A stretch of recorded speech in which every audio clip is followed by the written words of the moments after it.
ቀልባችን ጨርሶ ከድንጋይ በላይ ከደረቀ መኖር ምንም አይጠቅምንም። ቶሎ ሞተን ወንጀላችንን ቶሎ ፋይሉን ብንዘጋ ይሻለናል።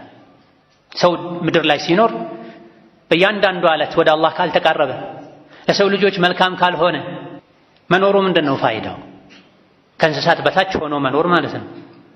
እንስሳት እርስ በርስ ማይጨካከኑትን ያክል ሰው ላይ እየጨከነ ነው፣ እየከፋን ነው፣ ወደ ወንጀል እየከነፈን ነው፣ እየተገፋን ነው።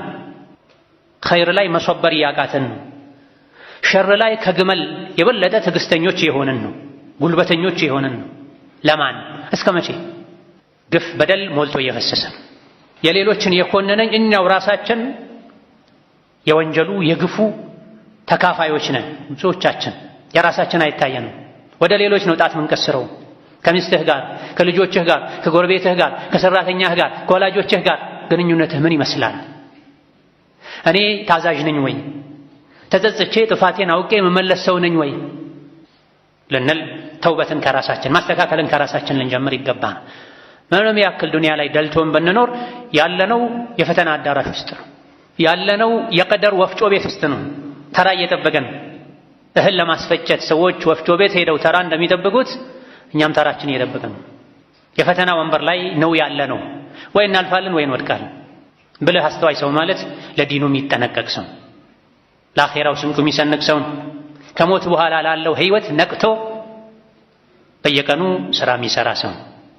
ዑትባ ኢብኑ ገዝዋን የሚባሉ ሰባተኛው ሙስሊም ነቢዩ ዓለይሂ ሰላቱ ወሰላም ዳዕዋ ማድረግ ሲጀምሩ አንድ ብለው መካ ላይ የእስላም ጥሪ ሲጀመር 1 2 3 4 ብሎ ሰዎች ሲቆጠሩ ሰባተኛ የሰለሙት ሰው ታላቁ ሱሐቢ አንድ ቀን ባልደረቦቻቸውን ጓደኞቻቸውን ሰብስበው ሲመክሩ ኹጥባ ሲያደርጉ ምን አሉ? አላ ኢነ ዱንያ ቀድ አደነት ቢሰርም ወወለት ሐዳአ ወለም የብቀ ሚንሃ ኢላ ሱባበቱን ከሱባበት ልኢና ወኢነኩም ፊ ዳሪን ተንተቂሉን ዐንሃ ፈንተቂሉ ቢኸይሪ ማ ቢሐضረቲኩማ። አዋጅ ንቁ፣ ስሙ። ዱንያ የሄደች ነው፣ ፈጥና ያለቀች ነው። ከዱንያ የቀረው ዕቃ ላይ የነበረ ውሃ ፈሳሽ ነገር ተደፍቶ ተቀጥቶ አልቆ መጨረሻ ላይ የሚቀር ሚንጠባጠብ ያክል ነው ዱንያ ላይ የቀረው። ዱንያ አልቃለች። የቀረው ሚንጠባጠብ ነገር ብቻ ነው ከዱንያ። እናንተ ከዱንያ መውጣታችሁ አይቀርም። ከዱንያ ስትወጡ አለ የተባለ መልካም ነገርን ይዛችሁ ውጡ። ምንድነው ከዱንያ ይዘነው ልንወጣ የምንችል መልካም ነገር? መልካም ስራ ብቻ ነው። ብርድ ልብስ፣ ወርቅ፣ አልማዝ፣ መኪና፣ አልጋ ከዱንያ ይዤ እወጣለሁ ብትል አትችልም፣ አትችይም። ይዘውት እንኳ ቢሄዱ ቀብሩን በወርቅ እናንጥፍለት። ማንም ነድቶት የማያውቅ አዲስ የነዳውን መኪና እናስገባለት ቀብር ላይ ቢባል አፈር ይባለዋል እንጂ ለአኼራ አይጠቅምም።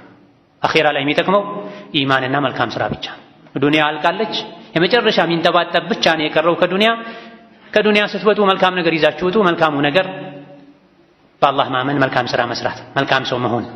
ሐዲስ ላይ ከነቢዩ ዓለይሂ ሰላቱ ወሰላም እንደተነገረው ኢማም አሕመድ ዘግበውት፣ አልባኒ ሌሎችም ሰው ባሉት ሐዲስ አንድ ሰው ከተወለደበት ሰዓት ጀምሮ ስጁድ ተደፍቶ እስኪሞት ድረስ እስኪያረጅ አርጅቶ እስኪሞት ድረስ ዱንያን በስጁድ ብቻ ቢያሳልፋት፣ አላህን በመታዘዝ ብቻ ቢያሳልፋት የቅያም ቀን ተነስቶ አላህ ፊት ሲቆም ከተወለደበት ጊዜ ጀምሮ አርጅቶ እስኪሞት ድረስ በስጁድ ላይ ከማሳለፉ ጋር የሰራውን መልካም ስራ ይንቀዋል እንጂ በቂ ነው አይልም ብለዋል ነቢዩ ዓለይሂ ሰላቱ ወሰላም።